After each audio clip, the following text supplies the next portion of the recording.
আসসালামু আলাইকুম এভরিওয়ান। আজকে আমি তৈরি করে দেখাবো without oven baked pasta. Let's get started. প্রথমে আমি এখানে একটি প্যানে পর্যাপ্ত পরিমাণে পানি নিয়ে নিয়েছি।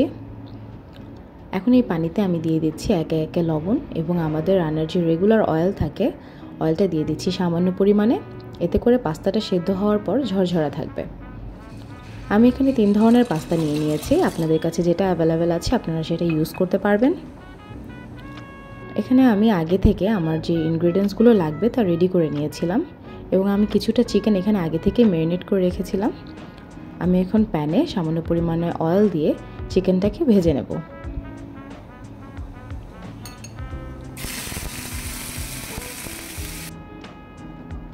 চিকেনগুলোকে আমি একটু লাল লাল করে ভেজে নেব এবং অন্যদিকে আমাদের পাস্তাটা সেদ্ধ হতে থাকবে।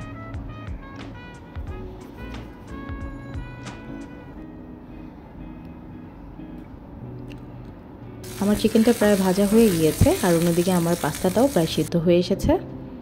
এখন আমি পাস্তাটাকে তুলে পানি ঝরাতে রেখে দিব একটি সাইডে।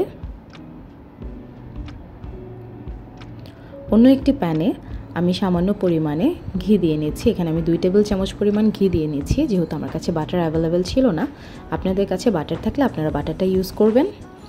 এখন আমি ঘিয়ের মধ্যে দিয়ে দিলাম 2 টেবিল চামচ ময়দা। ময়দা আর বাটারটাকে আমি খুব ভালো করে মিক্স করে নিব। ময়দার সাথে বাটারটাকে মিক্স করে নেওয়ার এক পর্যায়ে আমি এখন এখানে দিয়ে দিচ্ছি 1 কাপ লিকুইড মিল্ক। এখানে আমি হোয়াইট সস পাস্তা বানাচ্ছি, সেই জন্য আমি এখন হোয়াইট সসটা রেডি করে নিচ্ছি। ময়দার সাথে আমি দুধটাকে ভালো করে মিশিয়ে নিচ্ছি। মেশানোর এক পর্যায়ে খুব সুন্দর একটা লেয়ার তৈরি হবে থিক কনসিস্টেন্সির। এখন আমি এতে দিয়ে দিলাম সামান্য পরিমাণে চিলি ফ্লেক্স এবং কিছু রসুন কুচি। এটা আমি আগে দিতে ভুলে গিয়েছিলাম, তাই এই পর্যায়ে আমি অ্যাড করে দিলাম। দিয়ে দিলাম সামান্য পরিমাণে গোলমরিচের গুঁড়ো, দিয়ে দিলাম সামান্য পরিমাণে ক্যাপসিকাম এবং আমাদের আগে থেকে ভেজে রাখা সেই চিকেনগুলো। দিয়ে দিলাম সামান্য পরিমাণে মিক্সড হার্ব। সব ভালোভাবে মিশিয়ে নিতে হবে। এই পর্যায়ে দিয়ে দিব সামান্য পরিমাণে টমেটো সস। এখন আমরা আমাদের আগে থেকে সেদ্ধ করে রাখা পাস্তাটাকে মিক্সচারে দিয়ে দিব এবং খুব ভালোভাবে মিশ্রণের সাথে পাস্তাটাকে মিশিয়ে নেব।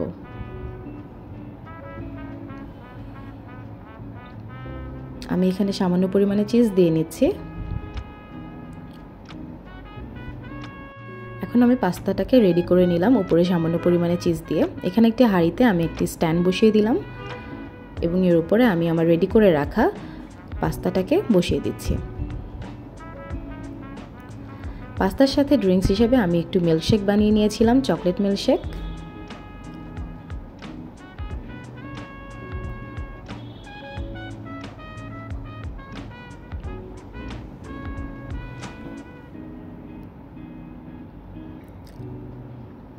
এদিকে আমার পাস্তাটা প্রায় হয়ে এসেছে, চিজটাও পুরো মেল্ট হয়ে গিয়েছে।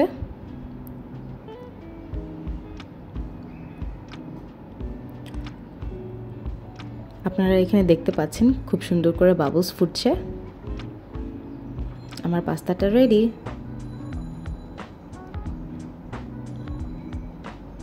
পাস্তাটা খুবই ইয়ামি আর খুবই চিজি হয়েছিল।